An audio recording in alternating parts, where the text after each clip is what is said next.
Assalamualaikum warahmatullahi wabarakatuh. Seperti yang sudah saya singgung di video sebelumnya, terkait data persistence ini, saya lupa di awal untuk membahas terkait fitur atau fungsi dari volumes from. Nah, jadi saya bahas sekarang saja dan ini akan menjadi bab penutup dari bab kelima yaitu data persistence. Sebenarnya apa volumes from itu? Secara singkat, perintah untuk sharing file antar kontainer. Nah, contohnya misalkan teman-teman punya kontainer A yang sudah di-binding ataupun di-mounting, entah itu menggunakan volume mount ataupun bin mount. Nah, kemudian teman-teman ingin agar data di kontainer A itu filenya dapat di-share ke kontainer lain, katakanlah misalkan kontainer B.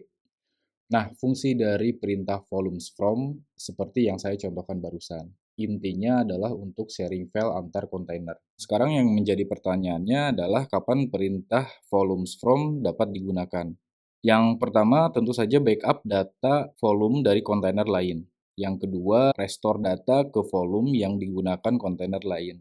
Dan yang ketiga, membuat kontainer helper untuk mengakses volume kontainer. Di sini ada beberapa catatan dan perlu teman-teman ketahui juga terkait perintah volumes from ini. Yang pertama itu tidak berlaku antar kontainer yang sudah mati. Jadi harus ada source kontainer yang running atau eksis. Yang kedua, volumes itu bisa berupa Docker volume atau bin mount. Artinya perintah volumes from untuk sharing data antar kontainernya bisa menggunakan volume mount ataupun bin mount. Yang terakhir, jika source container dihapus dengan volumes from, maka tetap ada datanya selama volumenya tidak dihapus. Artinya, datanya tetap ada selama data yang di volume mount ataupun bin mount itu tidak dihapus. Sekarang kita akan masuk ke demonya. Untuk simulasi perintah volumes from ini, kita akan menggunakan bin mount sebagai contohnya.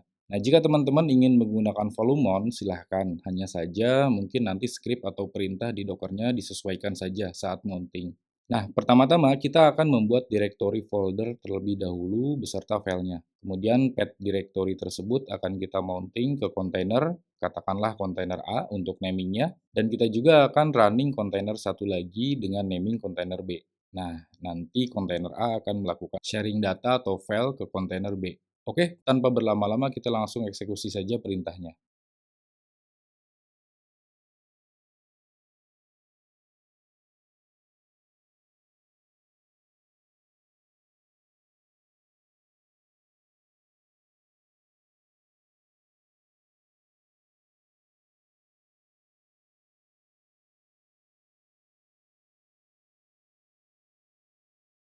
Kita sudah masuk pada sel kontainer Ubuntu. Sekarang kita masuk ke path directory slash data yang kita mounting dengan path directory yang di localhost kita. Harusnya ada satu buah file yaitu test.txt dengan isi filenya sama persis yaitu test sharing data. Nah, sudah sesuai ya. Dan di sini juga teman-teman bisa membuat file baru. Misalnya, kita akan membuat file dengan nama test2.txt.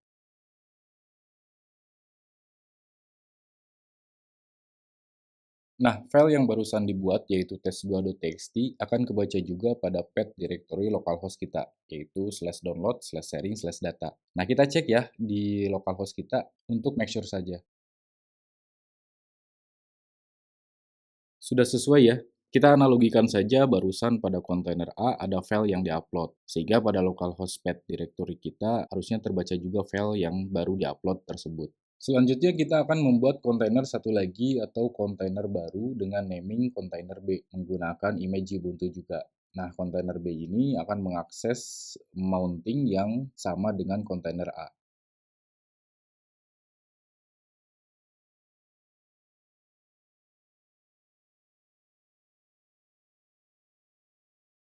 Terlihat di sini filenya sama persis, baik di path directory localhost kita maupun pada kontainer A. Nah, teman-teman juga bisa membuat file di kontainer B ini. Nah, nanti filenya akan terbaca baik pada kontainer A maupun pada path directory localhost kita.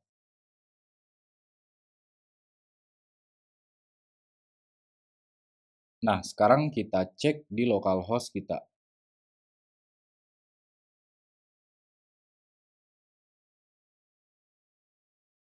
Nah, di localhost kita sudah sesuai.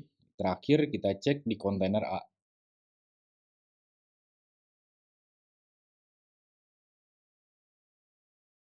Di kontainer A juga sudah sesuai ya? Oke teman-teman, itu saja materi dari sharing data antar kontainer menggunakan volumes from. Nah, next-nya kita akan masuk ke materi bab ke-6, yaitu using third party container image.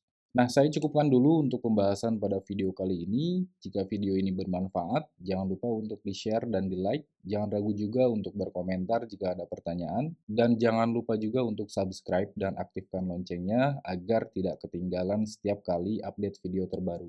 Kita bertemu lagi di materi video dokter selanjutnya. Akhir kata, wassalamualaikum warahmatullahi wabarakatuh.